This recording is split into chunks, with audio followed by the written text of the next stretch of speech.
കേരള പോലീസിന്റെ കണ്ണുവെട്ടിച്ച് 4 പതിറ്റാണ്ടിലേറെയായി ഒളിവിലിരിക്കുന്ന പിടികിട്ടാപ്പുള്ളി സുകുമാരക്കുറുപ്പിന് എന്ത് സംഭവിച്ചു എന്നറിയാൻ ക്രൈംബ്രാഞ്ച് വീണ്ടും അന്വേഷണം ഊർജിതമാക്കുന്നു. ഇതിന്റെ ഭാഗമായി 1988 ജാർഖണ്ഡിലെ ബൊക്കാറോ ആശുപത്രിയിൽ വെച്ച് സുകുമാരക്കുറുപ്പിനോട് സാദൃശ്യമുള്ളയാളെ കണ്ടതായി വെളിപ്പെടുത്തിയ റിട്ടയർഡ് മലയാളി നഴ്സ് രത്നമ്മയുടെ മൊഴി ക്രൈംബ്രാഞ്ച് വീണ്ടും രേഖപ്പെടുത്തി. സുകുമാരക്കുറുപ്പിന്റെ തിരോധാനത്തിൽ കേസ് ഫയൽ അവസാനിപ്പിക്കില്ലെന്ന് ക്രൈംബ്രാഞ്ചും അറിയിച്ചിട്ടുണ്ട്.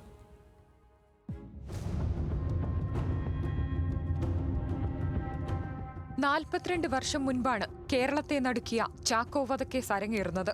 സ്വന്തം പേരിലുള്ള 8 ലക്ഷം രൂപയുടെ ഇൻഷുറൻസ് തുക തട്ടിയെടുക്കാൻ ഫിലിം റെപ്രസെന്റേറ്റീവായ NJ ചാക്കോ എന്ന യുവാവിനെ സുകുമാരക്കുറുപ്പ് കഴുത്തുഞെരിച്ച് കൊലപ്പെടുത്തി കാറിലിട്ട് കത്തിക്കുകയായിരുന്നു. അന്ന് നാടുവിട്ട കുറുപ്പിനായി രാജ്യാന്തര തലത്തിൽ വരെ വലവിരിച്ചിട്ടും പോലീസിന് പിടികൊടുത്തില്ല. കുറുപ്പ് ജീവിച്ചിരിപ്പുണ്ടോ മരിച്ചോ എന്ന് ഇന്നും അജ്ഞാതമാണ്.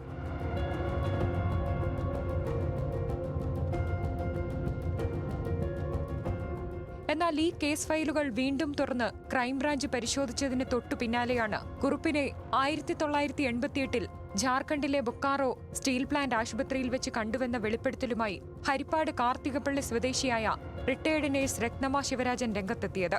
ആ ദിവസം രത്നമ്മയ്ക്ക് നല്ല ഓർമ്മയുണ്ട്. മലയാളിയായ ഒരാൾ നെഞ്ചുവേദനയുമായി ചികിത്സയ്ക്ക് എത്തിയിരിക്കുന്നുവെന്ന് കേട്ടാണ് രത്നമ്മ സുകുമാരക്കുറുപ്പിന് സമാനമായ രൂപസാദൃശ്യമുള്ള ആളുടെ അടുത്തെത്തുന്നത്.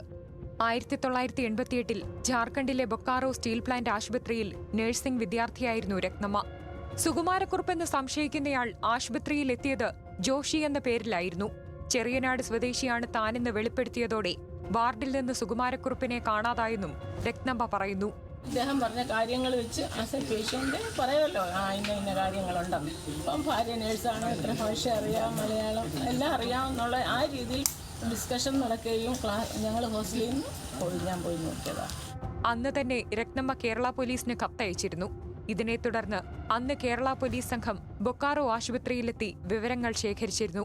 കഴിഞ്ഞ ദിവസം പോലീസും രഹസ്യാന്വേഷണ വിഭാഗം ഉദ്യോഗസ്ഥരും വീണ്ടും വിവരങ്ങൾ ശേഖരിച്ചെന്ന് രത്നമ്മ പറയുന്നു. കേസ് അവസാനിപ്പിക്കാനാണോ വീണ്ടും വിവരങ്ങൾ ശേഖരിച്ചതെന്നറിയില്ലെന്നും അവർ പറഞ്ഞു.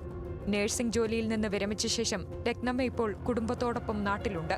അവിടെ ചെറിയനായിട്ടുള്ള വീട്ടിൽ എനിക്കൊരു അവിടെ ഒരു കടയുണ്ട്, സൂപ്പർ മാർക്കറ്റ്, അവിടെയും സുകുമാരക്കുറുപ്പിന്റെ തിരോധാനത്തിൽ കേസ് ഫയൽ അവസാനിപ്പിക്കില്ലെന്ന് ക്രൈംബ്രാഞ്ചും അറിയിച്ചു.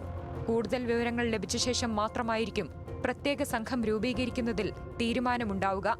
ആലപ്പുഴ ക്രൈംബ്രാഞ്ചിനാണ് ഇപ്പോൾ അന്വേഷണ ചുമതലയുള്ളത്. ന്യൂസ് മലയാളം, ആലപ്പുഴ.